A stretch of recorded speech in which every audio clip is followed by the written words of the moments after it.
MSW Media. I signed an order appointing Jack Smith. And nobody knows you. And those who say Jack is a fanatic. Mr. Smith is a veteran career prosecutor. Wait, what law have I broken? The events leading up to and on January 6th, classified documents and other presidential records. You understand what prison is? Send me to jail.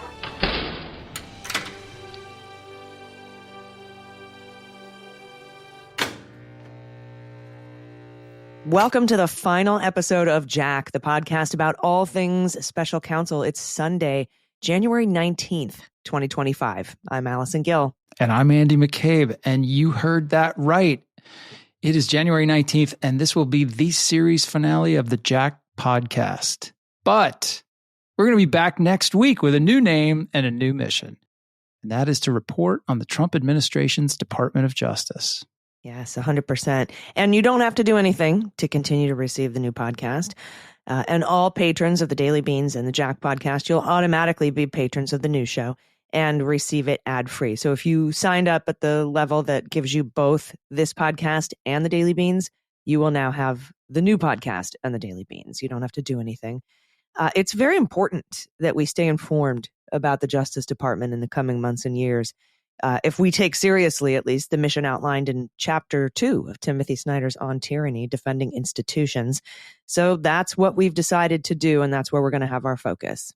Yeah, and I think in some ways it's very similar to our original mission, which was to watch how the government tried to hold people accountable for what were offenses against the government, offenses against us all. And so I think it's perfectly natural that now we're going to see, okay, well, how does the government pursue justice in this new age under this new administration with some very, very different characters making the decisions? Yeah, that's one way to put it. Especially, and we'll talk about Pam Bondi's confirmation a little bit later and much more robustly on the very first episode of the news show. But she wouldn't say she's not going to prosecute Jack Smith or prosecute Liz Cheney or prosecute any of the investigators that worked on this. And then if she's confirmed along with Kash Patel, it's going to be really important that we understand what they're doing. Exactly. Yeah. So as for today's episode, Jack Smith has resigned and the Justice Department was able to release Volume 1 of the Special Counsel's final report. We're going to go over the highlights and what's different from the 165-page immunity brief that Jack Smith released before the election in September.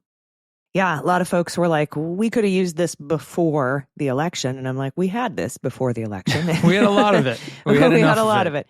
What we didn't have was some of the investigative procedures, other charges considered, some of the delays because of protracted privilege battles, Trump's defenses, how Jack Smith planned to take care of overcome those defenses. And then, of course, all of the reasons why he decided to prosecute. All of that is new, but most of the rest of the stuff is the same. We'll get into it shortly. And keep in mind that in this podcast feed, you will find an audio version of Volume 1 that you can listen to. We have 2 more installments of that coming out this week. And I believe we're the only outlet providing this service. Nice. Today, we'll also cover the fate of Volume 2 of the final report. That's the classified documents report, along with, like I said, a little bit of Pam Bondi's confirmation hearings, a comprehensive timeline of the January 6th investigation, and we'll take some listener questions. So, Andy, let's start with the battle to release Volume 1 that had us all on our toes last week. Yeah, it was a bizarre and hotly fought exchange. You'll recall that when we last met, Judge Cannon had issued an order blocking the release of the entire report, that'd be both volumes, until the 11th Circuit ruled on Nauta and De Oliveira's emergency motion. The 11th Circuit denied their motion, but didn't vacate Judge Cannon's order, saying the DOJ had to go back and notice appeal to Cannon's court, which they did. The 11th Circuit has still not ruled on that appeal. Now, this past week began with Carlos de Oliveira and Walt Nauta asking Judge Cannon to extend the 3-day hold she issued in her injunction order. That order was going to expire last Monday at midnight. Yes, it was. And that was a very interesting day. In response to Nauta and de Oliveira's motion to extend the 3-day block, which they filed last Friday, January 10th, Judge Cannon ordered the Department of Justice to confirm to her that there was nothing in Volume 1 that had anything to do with Volume 2, which they already had, but she wanted it in different words. And she ordered the Department of Justice to submit any relevant language about Volume 2 that appeared in Volume 1 so that she could consider it herself. Now, that was due to her by Saturday at 2 p.m. Eastern. Now, mind you, she has no jurisdiction to do any of this, but the 11th Circuit had not ruled on the DOJ's motion to vacate her order blocking the report. So the DOJ complied with her order and confirmed that Volume 1 doesn't mention Volume 2, doesn't mention the remaining defendants, and they filed the relevant language from Volume 1 under seal on the docket. And then on Monday, about 12 hours before her order to block it expired, Judge Cannon denied Nauta and de Oliveira's motion to extend the block of Volume 1, surprising everyone. Yeah. But granted an extension to block Volume 2 from being sent to Congress and set a hearing on Volume 2 for Friday, January 17th, just a couple days ago. So, because she wants to go over Volume 2 and decide whether to block Merrick Garland and the Department of Justice from allowing 4 congressmen to review the report in camera. They weren't even going to get to keep a copy. No, it's just simple read through. You can't take notes. Can't bring devices in. It's pretty strict. Mm-hmm. Well, after that, the clock started ticking on the release of Volume 1. There was speculation about whether Merrick Garland would release it at midnight or wait until the morning. But then, a bit later on Monday, the DOJ filed notice with Judge Cannon that they also intended to release a cover letter written by Jack Smith, Trump's letter to the Attorney General asking him to block it, and the DOJ response to the Trump letter. Yeah, and the thing about that was I was like standing there when that hit the docket and I was like, no, why are you giving her something to deny? Stop. Why are you stop just talking? Dump it out, right? I mean, like talking. You could easily say this is part of the report. Come on. You already said that too. That was already said. But she didn't deny it or respond to it. But within 2 hours of midnight, Trump filed a last-minute motion begging Cannon to stop it. He did all of his stuff. He complained DOJ was trying to interfere with the innocent incoming presidential transition of power, and he asked to hear arguments. We need a hearing. Stop this. We need a hearing from your secret docket. Can I get a hearing? And can I get a hearing on the law thingy? Can I get a witness? No, wait a minute. I don't want a witness. No witnesses. So he actually said, you're going to check out Volume 2 on Friday. Let's have a hearing on this on Friday. Don't release it. And I was like, uh-oh, here's where she'll do something. But she didn't. She actually, an hour later, denied that too. And then just after midnight, we got word that Merrick Garland had released the report to Congress. Then the press got it. And then around 12:30 in the morning, the public got it. And Andy, I ran to the studio, breathlessly ran to the studio. I recorded the first episode of the audio version of the report for our podcast listeners and the public. It was like a mad late night scramble with our network director, producers, audio engineers. We're all running around with our hair on fire trying to get this first part out to the public before anybody else did. I wanted to be first. And when it was all said and done, our amazing team got it out first thing Tuesday morning. And I was like, we did it. We're first. High five, team. And then I sat there and I waited for all the other audio versions to come in. And no one else bothered. Nothing happened. We were racing against no one. But it's been downloaded tens of thousands of times, Andy. That's awesome. People are listening. People care about the truth. People care about the facts. And I think that that's pretty awesome. Hey, listen, winning the race, even when there's no one else racing, it's still a win. All right? A win's a win. Come on. That's amazing. I can just hear your slippers scuffling their way into the studio. Hey, get it on. Let's go. Yeah, patting my hair out because it's on fire. No, but I don't want to confuse this with my long held belief that an anger with the corporate media's rush to be first and not right. That wasn't this, because I'm just reading a thing that already exists. So I couldn't be wrong. I mean, you could disagree with some stuff Jack Smith said, but that's not on me. That's not on us. That's not on me. Not on us. No. So I don't want you to be like, oh, why do you care about being first instead of right? No, this is just reading a report. I just wanted to be the first to get an audio version out there. So we are currently the only podcast, and we're currently the only network, including the bigs, that have released an audio version. So this is the place you got to go when you want to know all things about the special counsel. Okay, that's hence the tagline. You're right. Saying that for 111 episodes, and gosh darn it, it's still true. I figured people would parse through it, and we'd get information about the standout points and what was different. So I actually didn't, when it first came out, I just went right into the studio and started reading. So I didn't get to read the whole report at first. Of course, I did after that, after getting a nap in, because it was the middle of the night, and people who were like, "How come Andy wasn't on that first one?" I was sleeping. I was sleeping. All right. I wasn't going to shame. I wasn't going to wake Andy up and be like, "Come on, we got to do this now." I'm the obsessive one here. So. I'm very glad. Thank you, everybody, for listening to it. I think I've posted on Blue Sky a couple of times. My heart is full that people are tens of thousands of people are interested in listening to what Jack Smith had to say, and in particular, I mean, we're going to go over this a little bit. That cover letter was amazing. Yeah, truly. I didn't expect that. I wasn't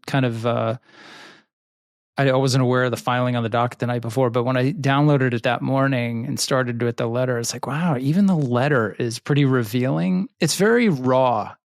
There's some emotion in it. And some people reacted negatively to that. Some of the commentators on TV, I was kind of surprised by that, but it seemed to suggest that Jack Smith's kind of emotional, I think emotional is overstating it. It's just kind of is a very potent letter. And by charging it in that way, he sacrificed his kind of nonpartisan, approach, which I really don't agree with at all. It's the thing that he speaks most kind of passionately about is his team and what they've gone through. And under the circumstances, how can you fault the guy for wanting to represent how much he thinks of the people that he worked with? And certainly in light of what they've had to go through, the threats, the security questions, how hard, they must have worked over the course of these, 2 years. My hat's off to the guy. I think it was a good thing what he did. Yeah, I agree too. And also when we get into this, as we read the report in the audio version, which is also in the feed here for this podcast, that I appreciated that he took the time to explain what took so long. Yeah. Because there was a vacuum of non-information for that's right. years about what went on. And I felt like Jack Smith felt that and wanted to explain. Yeah. Well, and it's a big part of this narrative, right? People will spend the next however many dozens and dozens of years talking about this and evaluating, whether or not the government lost an opportunity to hold Donald Trump accountable because they ran out of time on the clock. And to some degree, the answer to that is yes, but it's more complicated as to whether that was the result of poor choices by the government, either the attorney general and the department or the special counsel, or whether it was entirely bad luck. I think it's a much more complicated, it's not a binary. I think both of those there's a million things possibilities that he lists, can be true. And we go over them in the report. Perfect storm to not get this done. Right. Very helpful, though, to hear those things in the report, to see that side of it, right? Understand why it took so long. Because these are things that must be addressed if a future attorney general is going to be successful. at holding accountable somebody who tries to overthrow the government or retain power. So if we ever do get to appoint an attorney general again, and this happens again, which now there is a higher likelihood because there's criminal immunity in the Oval Office, as Ketanji Brown Jackson warned, it might become the seat of criminality in the United States. Yeah. We have to make sure that our processes and our justice processes for these types of prosecutions need reform. Otherwise, it doesn't matter who you put in as attorney general. You're going to end up running out the clock again. So yeah, I think so. And I mean, to be fair, I think there are some fair criticisms of decisions that were made very early on in the immediate aftermath of January 6th by DOJ and by the FBI in terms of the way they thought about the investigation and the way they pursued it initially. That I think if those decisions had been made differently, the timing would have been slightly more favorable to them. Now, would it have made a difference in the long run? Probably not. No, and that's the problem. That's what needs to be addressed. We need to have a constitutional amendment overturning this immunity ruling, and we need to have better processes to overcome bunk privilege. And like another decision that could have been made early on that wasn't is instead of going through all of this to get these 8 key witnesses, plus there were actually several more than that that we didn't know about that are revealed in the report, not by name but numbers wise. If they had just all been immunized up front, they would have gotten this testimony much sooner. But they wouldn't have been able to bring charges against those folks. But they didn't bring charges against anybody else. So, and inevitably, Kash Patel and Mark Meadows got immunity anyway after that whole almost year-long thing. Right. And it's like, well, we just spent a year to compel testimony and they're still not giving it. All right, immunity, fine. Well, they could have maybe saved 8 months had they just given everybody immunity up front. But again, I imagine Jack Smith wanted to indict some of these co-conspirators and just ran out of time. So yeah, I think so. Because I think he wanted to do it after the Trump trial. All right, we have a lot more to talk about, including some of the highlights of Volume 1, but we have to take a quick break, so stick around. We'll be right back.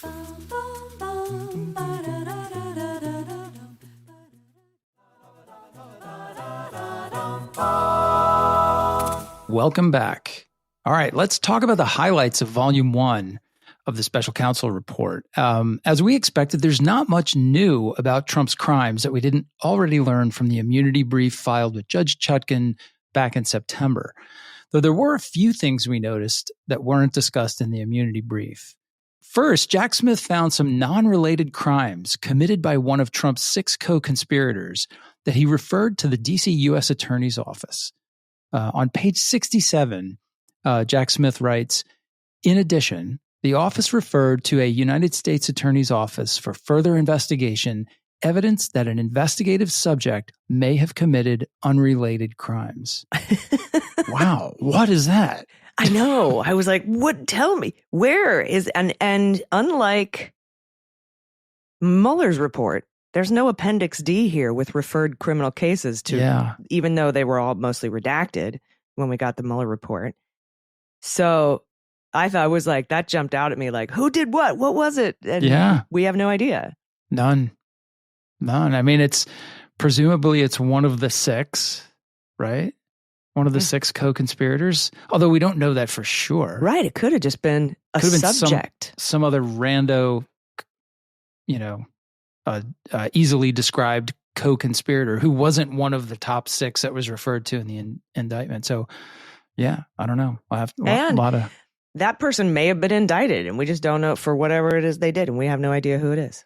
Yep, no idea. Okay, so also we got some additional detail on the exchanges between Trump and Pence, specifically that Trump told Pence he would have to attack him publicly if Pence put out the statement about not having the authority to essentially disqualify the electors. Mm-hmm. Like, I don't think we had that specific, we'd heard a lot about Trump's phone calls with Pence and the meeting in the Oval Office with Pence, the phone call the morning of January 6th before they went to the Ellipse. But This was like a weekend contact in which Pence says, no, I can't do this. And I'm going to put out this statement. And Trump says, yeah, well, I'm going to come after you. Yeah. And I do remember there being some, I think, January 6th committee testimony about someone saying that Trump said he would have to, publicly say that. But I don't recall if that was different than this instance. You know what I mean? To me, this felt like it probably came from Pence. Now, we don't know that for a fact, but I should have I don't have the page number cite here, but it's very specific. Right. So it seems like it had to have been, certainly wasn't Trump. So it came from the been Pence testimony, yeah. Which is something else they had to sue to get. And they talk about that later in the report. Yeah. We also learned Jeffrey Clark and Scott Perry had some secret messages on Signal that the special counsel obtained from a warrant issued before he was the special counsel. That was a Merrick Garland warrant. Mm-hmm. That's the warrant for Scott Perry's phone. And here it says in the report, co-conspirator 4 obtained a highly classified briefing. This is Jeffrey Clark, who Trump wanted to make the attorney general. Obtained a highly classified briefing on foreign interference in the 2020 election on January 2nd, 2021. A briefing that yielded nothing to support the conspirators' allegations, as demonstrated by contemporaneous electronic messages between Jeffrey Clark and Scott Perry, the same member of Congress who introduced Jeff Clark to Mr. Trump.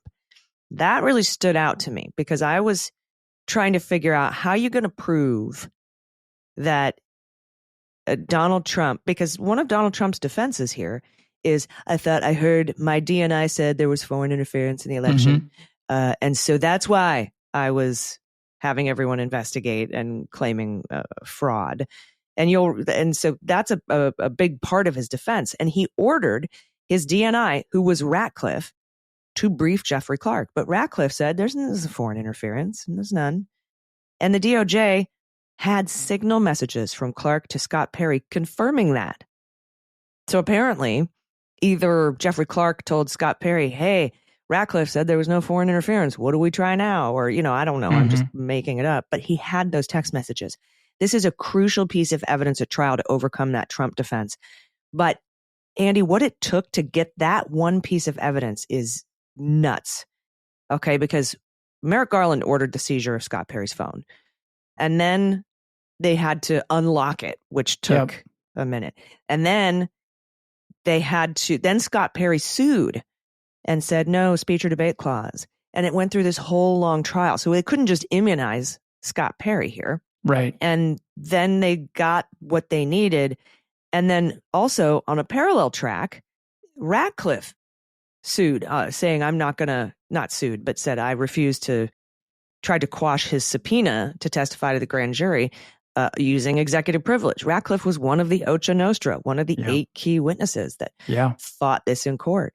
So to get that one key piece of evidence to overcome a Trump defense, you had to get a warrant to get a phone, unlock the phone, get the contents of the phone in a second search warrant, do the whole speech or debate clause thing, finally get the piece of evidence you needed, while also trying to compel Ratcliffe to testify to things that he claims are executive privilege or work product privilege or attorney-client privilege.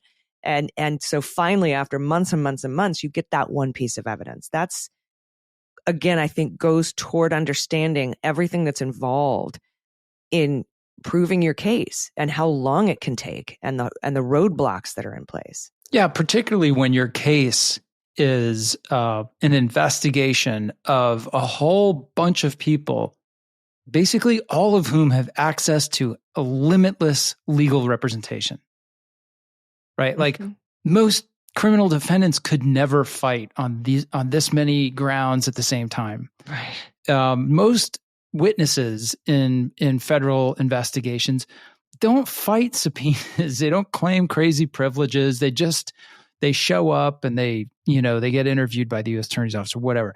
This is a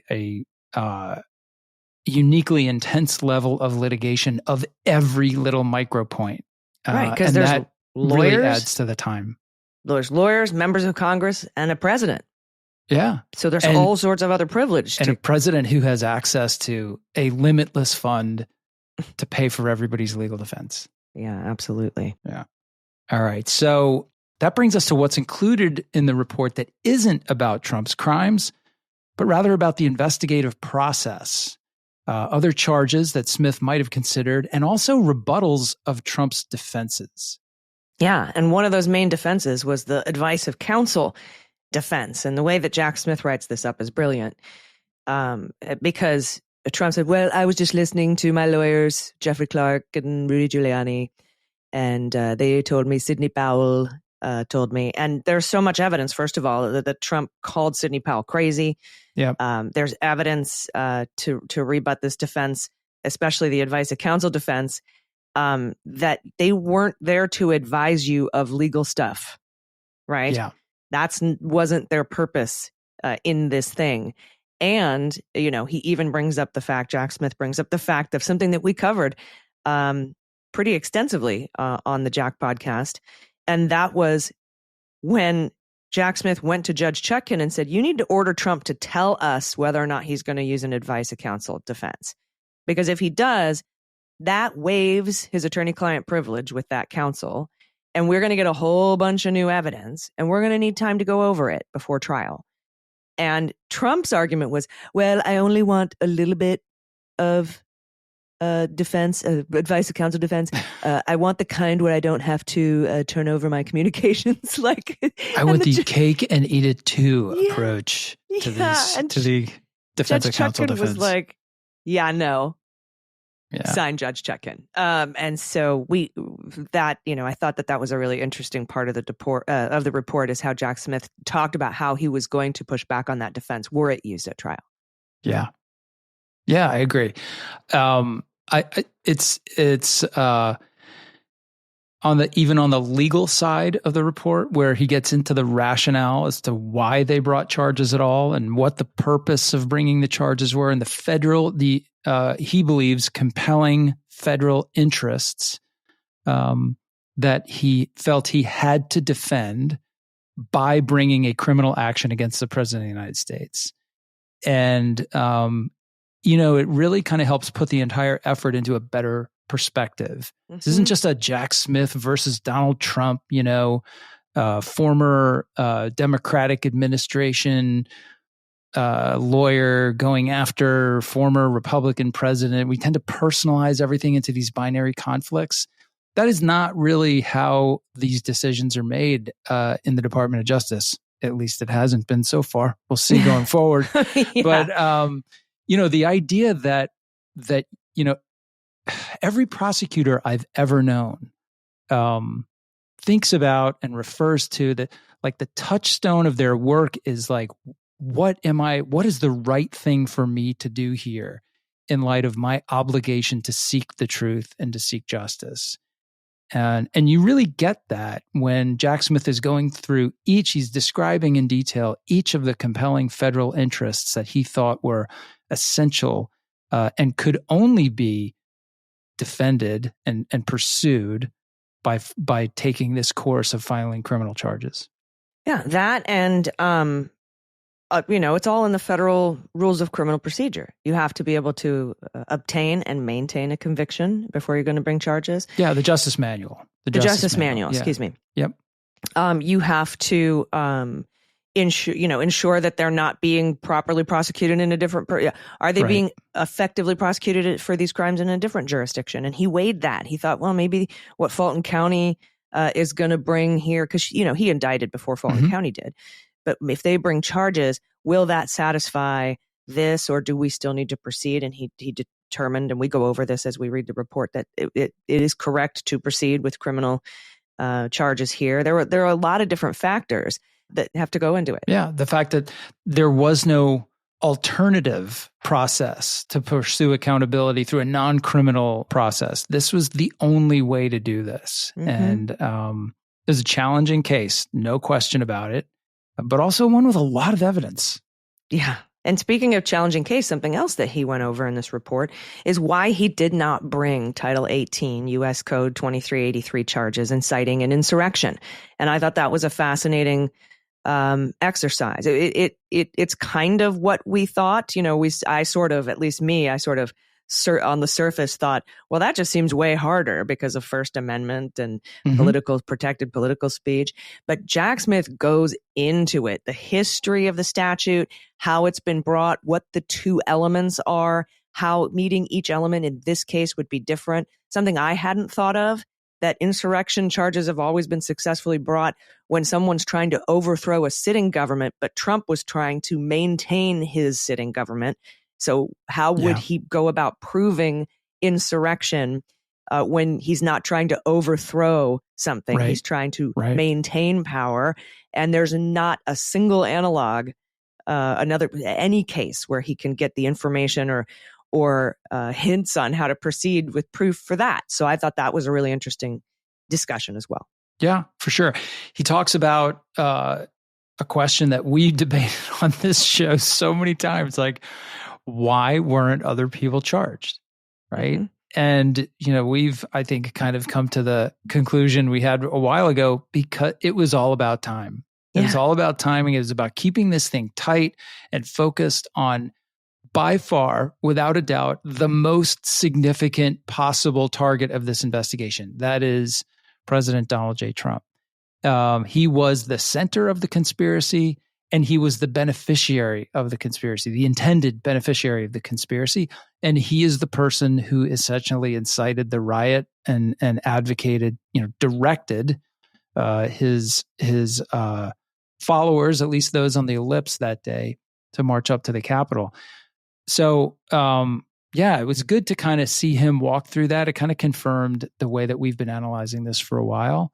Mm-hmm. You definitely got the sense that he felt like there were cases to be made there. Right. But it just couldn't be done before Trump. And the only chance they had of getting this thing completed before the election was to focus on the president. Yeah. And that's kind of a between the lines reading. He doesn't come out and say, well, I didn't want to slow this thing down. We had to get this done. He basically says, look, we considered whether or not to bring this other co-conspirators charges against them in separate cases or a consolidated case. And as we were considering all of this, Trump won the election. So and I thought it was interesting at the very end of that section. He said, by the way, so we aren't actually accusing any of the co-conspirators or subjects of this investigation of committing crimes, but we are also not exonerating them. Yeah. And I thought that was well said. And something, talking about accusing people of committing crimes, that's all over this report with Donald Trump, which was not in Mueller's report because Mueller concluded he couldn't accuse Trump. He couldn't accuse a sitting president of committing a crime because you can't indict him.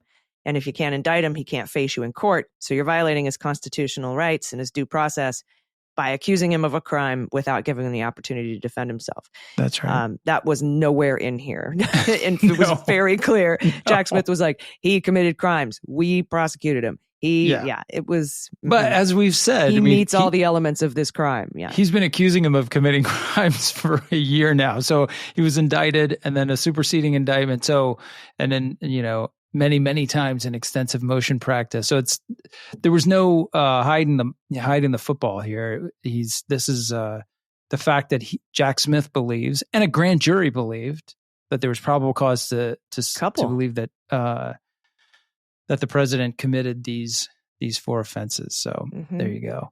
And he talked about his process of considering whether to bring a superseding indictment after the immunity ruling and how that whole decision went down. Very interesting. Yep. But that last line, there were some really standout lines in this report. Yeah, no doubt. I think generally the report is it's a rare opportunity to hear to get this kind of perspective on these decisions, like decisions not on this volume of them or in a matter as significant as this, but these sorts of tactical and legal decisions are made every day in prosecutions. You never hear about it, right? The only thing you hear about is the indictment and then what's entered at trial, if there is one, and then of course the sentencing phase, and that's it. Prosecutors walk away, they fold the file up in boxes and send it off to be stored, and that's it. You get in this report the real behind the scenes kind of, here's what we were worried about. Here's how we read the law. Here's how we applied it to these facts. Here's what we thought was strong about it or weak about it. So it's really kind of fascinating. If you're someone who has an interest in criminal prosecution and the law, it's a rare opportunity to kind of see behind the curtain. Yeah, I agree. And what was that other quote that you reminded me of that you thought was? This is really like almost kind of my favorite part of the report, and it comes from the cover letter that he sent to Merrick Garland. And for me, this answers the question that I get so frequently now about Jack Smith from friends and people I talk to, and they're like, "Oh, it was all for nothing, and what's the big deal? You can't hold people accountable anymore." But I understand that disappointment. I share it to some degree. But Jack Smith said this in his letter to the AG. He said, and I'm quoting here, "While we were not able to bring the cases we charged to trial, I believe the fact that our team stood up for the rule of law matters. I believe the example our team set for others to fight for justice without regard for the personal cost matters. The facts, as we uncovered them in our investigation and as set forth in my report, matter. Experienced prosecutors know that you cannot control outcomes. You can only do your job in the right way for the right reasons." And I just think that's a brilliantly pointed statement of why we do this, why these cases got investigated in the first place. It wasn't to cost Donald Trump the election. That was never the goal. No matter what you hear from Republicans and people on the Hill and Donald Trump himself, that was never the goal. The goal was to find out what happened here and hold people accountable if they had broken the law. And whether or not Donald Trump won the election was not a matter of concern for Jack Smith. It wasn't then, and I don't think it is now. Yeah, that quote really got me, as did the final sentence of the report, which, let me see if I bring it up. Yes, I have the report like ready to go on in one of my windows. It's never far away. No, it's kind of always just right where I need it. All right. The final paragraph: the department's view that the Constitution prohibits the continued indictment and prosecution of a president is categorical and does not turn on the gravity of the crimes charged, the strength of the government's proof, or the merits of the prosecution, which the office stands fully behind. Indeed, but for Mr. Trump's election and imminent return to the presidency, the office assessed that the admissible evidence was sufficient to obtain and sustain a conviction at trial. And I know that was the big headline everywhere. Yeah. We believe and that we would be able to do this. And it was funny because I saw like Barr McQuade and Joyce Vance and a bunch of U.S. attorneys is like, well, yeah, you can't bring charges if you don't believe that you can obtain and sustain a conviction at trial. But that was, I think, a pretty good closing statement. It's as strong, what he says is as strong as what he's not explicitly saying, but very clearly communicating, which is, we got this. Mm-hmm. I mean, yeah, that's the standard, and it's appropriate that he ends the report that way. And he must have been able to conclude that if he was going to bring the indictment in the first place. But when you read this report, you realize, man, there's a mountain of really impressive evidence here. And I have every confidence that Jack Smith and his team believe to this day that had this case gone to trial, Donald Trump would have been convicted of federal charges. And I believe that as well. Yeah, I agree. All right. Thanks for listening, by the way, to the audio report. And again, we have 2 more episodes of that to conclude the audio version of Volume 1. But I want to talk a little bit about Volume 2, but we have to take a quick break. So stick around. We'll be right back.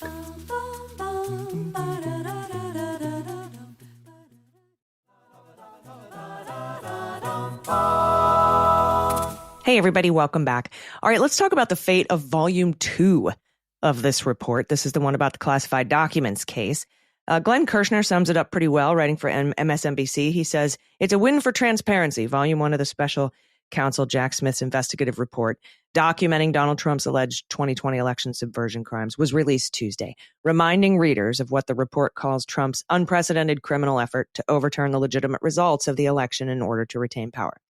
Now, the less good news. Judge Cannon, who had temporarily blocked the release of Volume 1 of Smith's report, has made it less likely that Volume 2 will be released to the leadership of the House and Senate Judiciary Committees by scheduling a hearing on the matter for Friday, January 17th. Yeah, Garland agreed with Smith's recommendation against publicly releasing Volume 2, but he announced his intent to make it available for, quote, in-camera review by the chairman and ranking members of the House and Senate Judicial Committees. Now, prosecutors note that such limited, non-public disclosures to members of Congress are routine and necessary to ensure that Congress can fulfill its own constitutional oversight functions. To minimize the risk of public release and potential harm to Nauta and De Oliveira, the chair and ranking members of the House and Senate Judiciary Committees would be required to agree to specified conditions of confidentiality, including an agreement not to share information in Volume 2 publicly. Yeah, so as we discussed in the A block there, Cannon has extended her injunction to block Volume 2 from going to Congress, and the 11th Circuit has yet to weigh in. Maybe because they think Trump's about to put her on the 11th Circuit with them, and they don't want to make real bad enemies, more enemies than they have. They've overturned her several times. And maybe they'd rather just let this whole thing expire past January 20th. But Cannon held a hearing Friday. And actually, she's holding the hearing as we sit here and record this, because we record this show on Friday. And they're only a couple hours into it right now. But I'll break in here with an update if we get one, if we need one. Like if that information comes out in enough time before the episode airs to get it in. However, on Wednesday, before the hearing, Cannon ordered a paper copy of Volume 2 of the report to be hand-delivered to her court for review in camera. She said in anticipation of the January 17th hearing, parties and prospective intervener President-elect Trump are advised as follows. First, the court is prepared to hear argument on President-elect Trump's motion to intervene as to Volume 2. Accordingly, on or before January 16th, 2025, counsel for President-elect Trump shall file a notice advising of his intent to present argument as to Volume 2 only, and if argument is requested, specifying the name of the counsel designated to present the argument during the hearing. Second, now that sounds simple, right? But I'm sure they'll find a way to screw it up by not signing it or putting it on the wrong docket or something. Yeah, for sure. Second, to facilitate the court's review of the defendant's joint emergency motion as narrowed by the court's order, the United States is directed on or before 2 p.m. January 16th, 2025, to hand deliver a copy of Volume 2 to the court to be reviewed in camera. Counsel shall contact Chambers via email for the limited purpose of arranging delivery and shall communicate promptly with the Classified Information Security Officer in this matter to the extent Volume 2 contains classified information. Further, counsel for the United States shall provide a reasonable opportunity for the defendant's counsel to further review Volume 2 prior to the hearing, if that opportunity is requested by the defendant's counsel. So she's ordered the DOJ to not give this to anybody, and now she's ordering the DOJ to give this to his attorneys if they ask. The hearing is a public hearing, but any discussions of specified content in Volume 2 will be conducted in closed, sealed session to preserve the defendant's fair trial rights and to fully respect protective orders previously entered in the case. And maybe I'm a cynic, but this sounds to me like she just doesn't want a copy on the docket. I feel like a hard copy would have to be preserved by the court because it was reviewed in camera as part of a case, as part of litigation. But would it be safe from Trump in Cannon's care? I don't know. But because several journalists have filed FOIA requests for this volume, I imagine there'll be litigation. But if all the copies are destroyed, what are you going to hand over to the journalists? You know, I don't know. This is a hard one to figure out. Actually, the only piece of this that makes a lot of sense to me is the fact that the government might be obligated to share the hard copy with the defendants if they request it. Because the reason they're doing this is because there aren't electronic copies of the report floating around, right? They're not sending, it's not on the docket because the existence of the electronic copies that can then be downloaded, then the cat gets out of the bag. So they're trying to be very, very careful about not creating a situation in which an electronic copy could be mishandled or misappropriated. Yeah, but if I'm the DOJ, I would be like, oops, I forgot. I just put it on the docket for the public. Just pull a Manafort, right? He did that 4 times. Yeah. Remember when he tried to redact something and only used black highlighter and journalists just removed it? Yeah. That was pretty fun. I mean, yeah, I'm trying to remember. There's some big DOJ document scandal where they posted something to a docket they were not supposed to, and it got all downloaded in the middle of the night by a bunch of people. It happens fairly, not frequently, but it does happen. So they don't want that happening here because that would just give rise to all kinds of outraged lawsuits and you know what? At this point, I'm of, like, fine, bring it. But I don't work at the DOJ. I think it's a security thing. They're trying to do everything on like limited hand copies. But there was no classified information. The DOJ said, well, here, we delivered your copy. There's no classified information in it. So we don't have to contact the it's not classified, but man, they don't want this thing getting out. No, they really don't. Yeah. And, that kind of brought up the whole idea of we discussed this last week. You brought it up. Like, why don't they just drop the charges? Dump them. Or drop the appeal? They're not going anywhere. And just release the report. Yeah.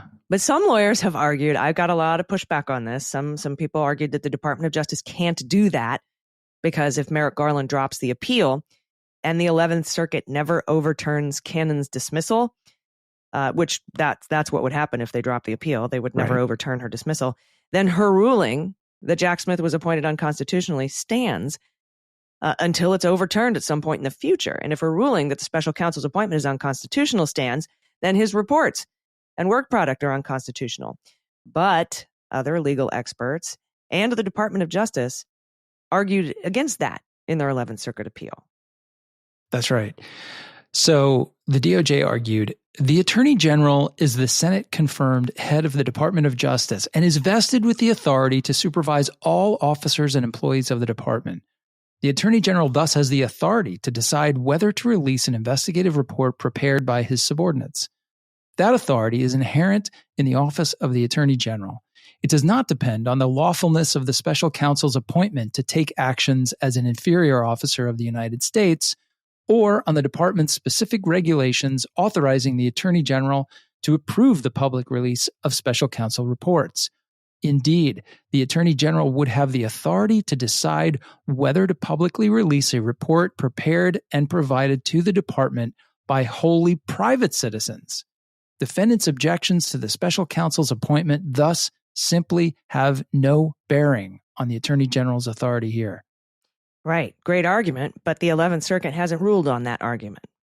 Nor have they ruled on Cannon's dismissal of the case, but regardless, a week ago, I still thought this was a good idea that you brought up, Andy. So I asked our listeners of the Daily Beans to write to Attorney General Merrick Garland and ask him to dismiss the appeal and release Volume 2. And guess what?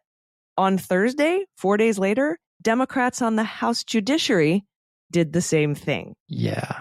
Coincidence? I think not. So the Judiciary Democrats wrote, as Attorney General, it is incumbent upon you to take all necessary steps to ensure the report is released before the end of your tenure, including, if necessary, by simply dismissing the remaining criminal charges against Mr. Trump's co-conspirators, Waltine Nauta and Carlos de Oliveira. To the extent that such a decision to dismiss these cases might encourage these defendants to keep enabling the corruption of their superiors, those concerns are outweighed by the many indications that Mr. Trump will simply end the prosecutions against his co-conspirators upon taking office anyway, and then instruct his Department of Justice to permanently bury this report. Mr. Trump has not been selective about his plans to weaponize the DOJ for his own personal whims and preferences. He has promised to name a special prosecutor to target political opponents, stated he would use the department to prosecute his enemies, and threatened to, quote, direct the DOJ to investigate progressive district attorneys who have not supported his personal agenda.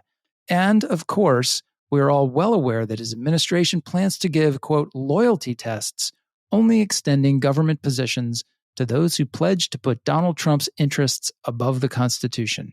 The letter goes on to say, based on a review of court filings by the special counsel, this report presumably not only outlines the evidence supporting the 40 felony counts against Mr. Trump related to willfully hiding and mishandling extremely sensitive national defense information, but also explains why he retained and concealed classified documents and what they intended to do with those materials. Oof. Wow. Neither of which was included in the indictment. Now, how do they know that? Yeah, that's my question. It is essential that the American people in Congress understand how Mr. Trump mishandled our nation's most sensitive classified information, especially because he'll be sworn in as commander-in-chief and taking leadership of our national security apparatus in just 5 days. So yeah, how did they know that this report says that it says why he hoarded these documents and what he intended to do with them? And then I also wanted to point out the fact that they assume a lot in that part that you read that there's still charges against Nauta and De Oliveira. They're asking Merrick Garland to dismiss the charges. Yeah, I think that's just a mistake and really kind of a silly one. I can't imagine. I mean, there's probably 50 lawyers who could have read this thing before they sent it out. There aren't charges, as we all know, because the case was dismissed. Yeah, There's only a pending appeal, and it's only pending because the government filed it. So the government could, without seeking leave of court or any of the sort of things that you need to do when you dismiss a charge against a person, here they could just file something on the docket that says, we hereby withdraw our appeal. So yeah, it's very easy. But this is really remarkable how they know that there are these comments in the report about what they intended to do with this information. That's really right, because I'm looking at it. It doesn't say the report could contain that. No, it doubles down, right? It says the report, well, it says presumably not only outlines the evidence against Mr. Trump related to willfully hiding and mishandling, but also explains. So they do have that presumably in there. All right. Okay. So maybe it's just a little creative on their part. But they also don't mention anything about the DOJ's argument that the Attorney General has. They don't cite any case law or the regs or 509, 510, which give the Attorney General the power to release a report.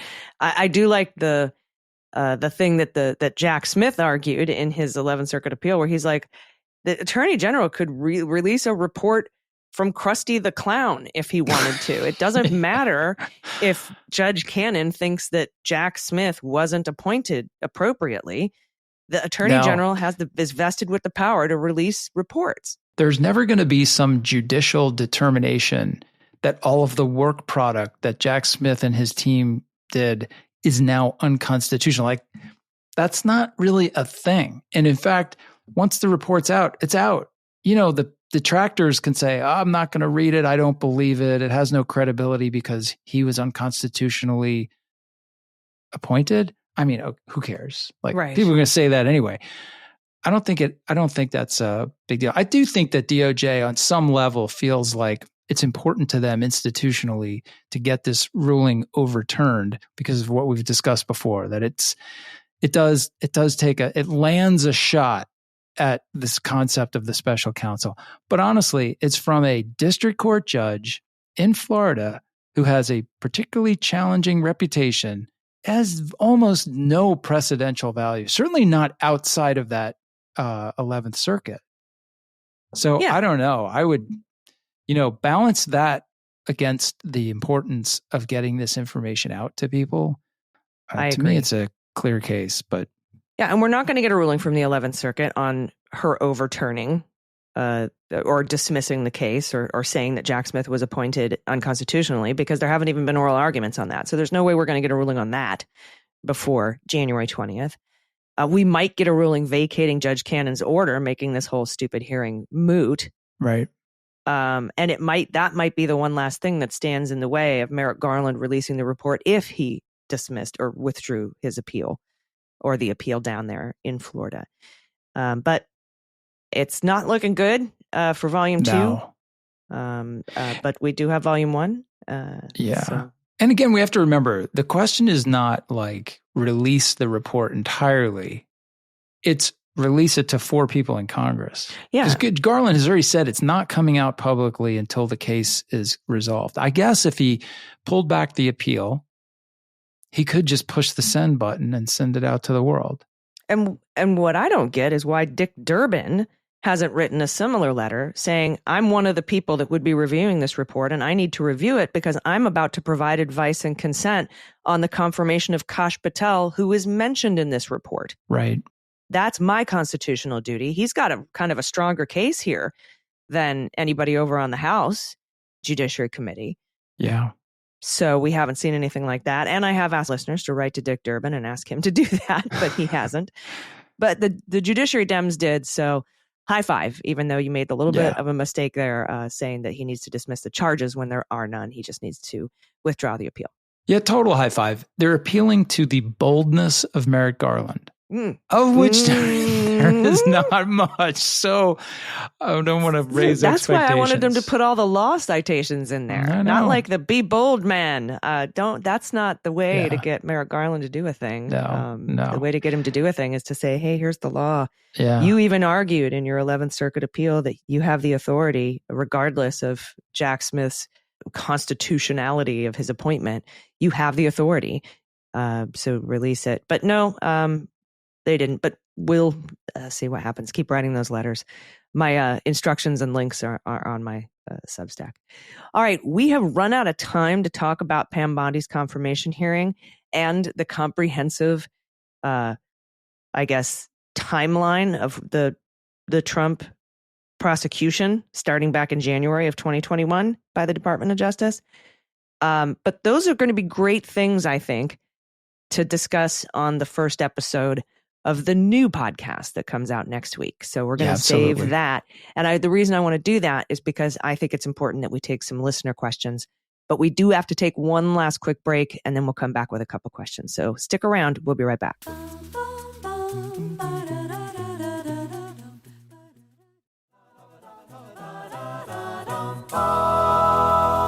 Welcome back. Okay, here we are. And this is for the last round of listener questions for the Jack podcast. I feel like a tear coming my eye here, AJ. It's been such a great adventure. Had so much fun doing it. And we have heard so many great things from all the listeners who've taken the time to hit the link and send us their thoughts, their sometimes really crazy Jack new podcast name recommendations, and just to ask questions about things that really forced me to think differently about the material we were covering. So I thank you so much for all these questions, and we will continue answering your questions starting next week. So any questions you have about Pam Bondi, Trump's Justice Department, anything like that, any concerns that you may have. Patel, the FBI, if anything, the aperture is widening now, and there's going to be even more subjects and investigations and people and personnel moves and things like that I think are going to be interesting to people. So I'm looking forward to what we hear from this amazing audience then. Me too. So today we're going to start with a pretty direct one from Jackie, and I think it's perfect with what we've covered today. Jackie says, Andy, you've read lots of indictments. On a scale from 1 to 10, how bad is this report compared to what you've seen before?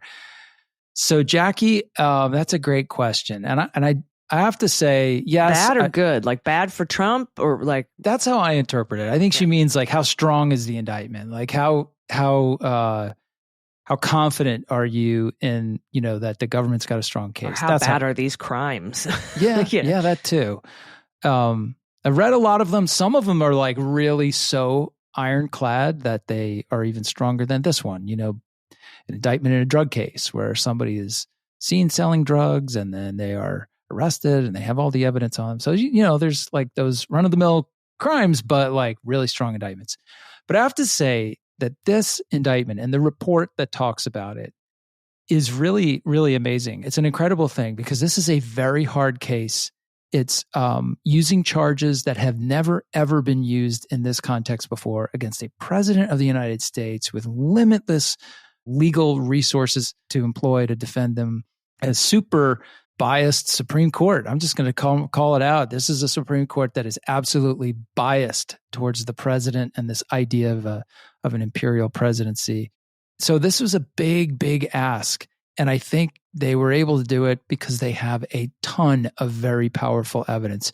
You read the report and you imagine what it would be like to be in the room as witnesses like, Mike Pence is sitting on the stand and talking about a conversation he had with the president in which the president basically is extorting him to abandon his oath and do something to overturn the results of a free and fair election.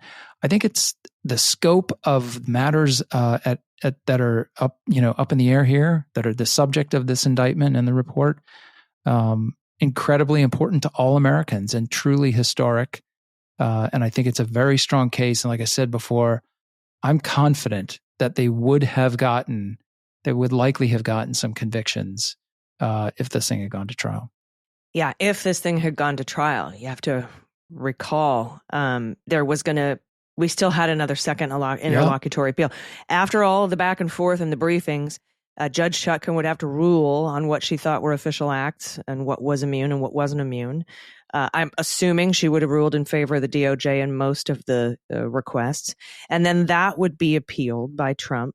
And then that would go to the D.C. Circuit Court of Appeals. And then we would have to wait for a ruling there. And I'm sure that they would uphold whatever Judge Chutkan said, depending on who was on the panel. If not, it would have to go en banc. And then I think it would pass. And then it would have to be appealed to the Supreme Court. And at that point, sometime at the end of next year, the Supreme Court, I'm sure, would have taken the longest time possible to consider their arguments. They would have set some oral arguments. We would have had to hear John Sauer again, who we're going to hear a lot more of because he's going to be the Solicitor General for the next 4 years. But he would have argued the case to the Supreme Court. And if you have faith that the Supreme Court would let Judge Chutkan's ruling stand, you have more faith in the Supreme Court than I have in the Supreme Court. I think they would have gotten a couple of shots through to the net.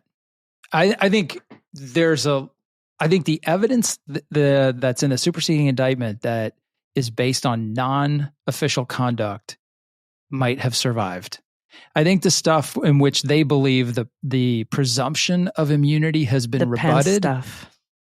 The presumption of immunity arguments, that's a 50-50 at best, and they could have lost some of that stuff. But you get just the non-presidential official act evidence in, and some of these charges survive, and now it's game on.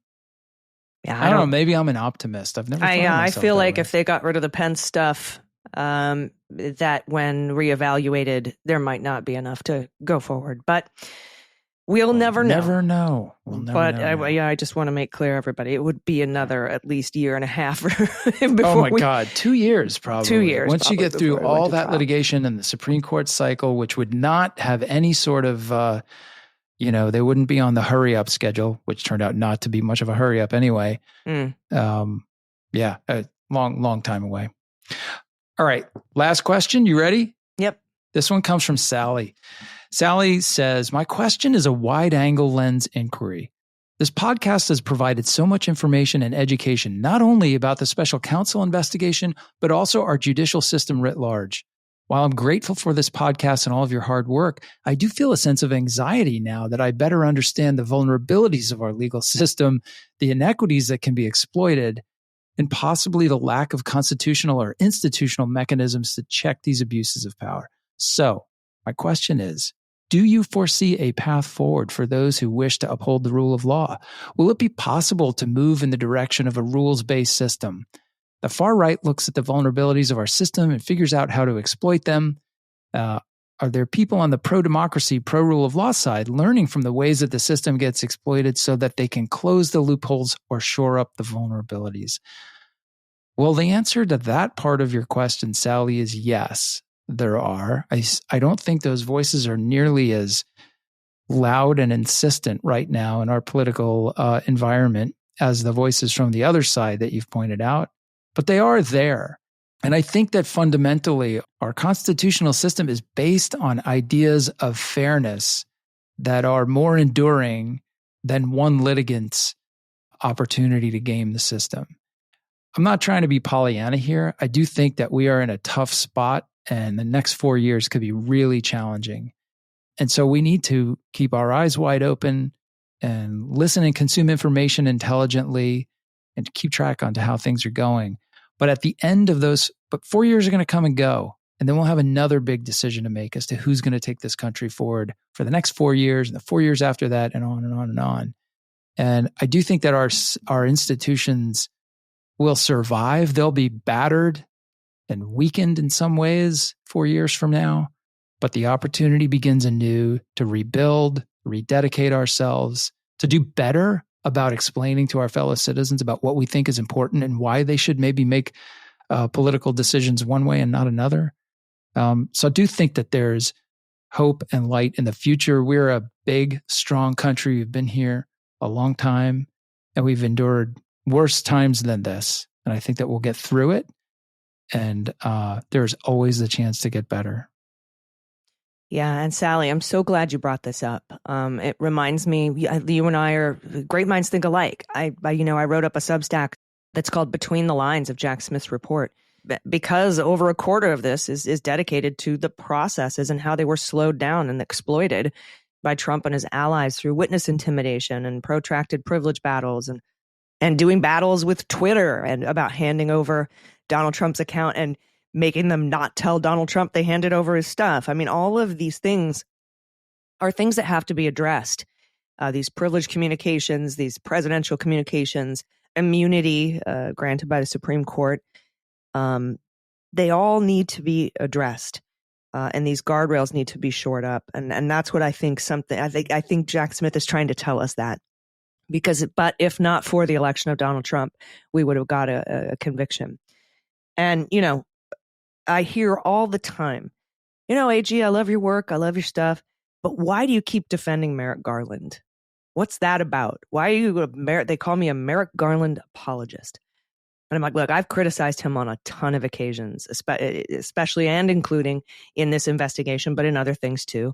And Jack Smith, I think, has made a couple of unforced errors. We talked about one of those last week, Andy. Yeah. But I'm not necessarily defending Garland as much as I'm defending the facts and why this thing was so slow. And, people at the FBI pushing back, Trump holdovers pushing back, systems that are in place, maybe the OLC memos that say you can't indict a sitting president. And my worry is I'm not so much defending Garland as I'm pleading with people to please don't only blame Garland and then throw the rest of this away. Because if we blame Garland in favor of not updating our systems, I'm afraid that any future attorney general is going to face the same problems. And so that's kind of why I wanted to write that up. And so I appreciate you bringing that up. But I'm with you, Andy. I do think that the rule of law matters. And it's going to be a lot, like you said, a lot harder to defend it over the next 4 years. That's why we want to have this podcast going forward. And I appreciate you, Sally, writing this question, because it's kind of a good segue to end the Jack podcast and begin the new podcast. So we appreciate you. And will still have our link in the show notes, that the same link. So if you have a question for us for next week's show, the new show, please click that link and send it in. We really appreciate your questions, and thanks for listening. Yeah, thank you so much. Thanks for going on this journey with us. And hey, come with us on the next one. Yep, we're not going anywhere. So we'll see you next week. I've been Allison Gill. And I'm Andy McCabe.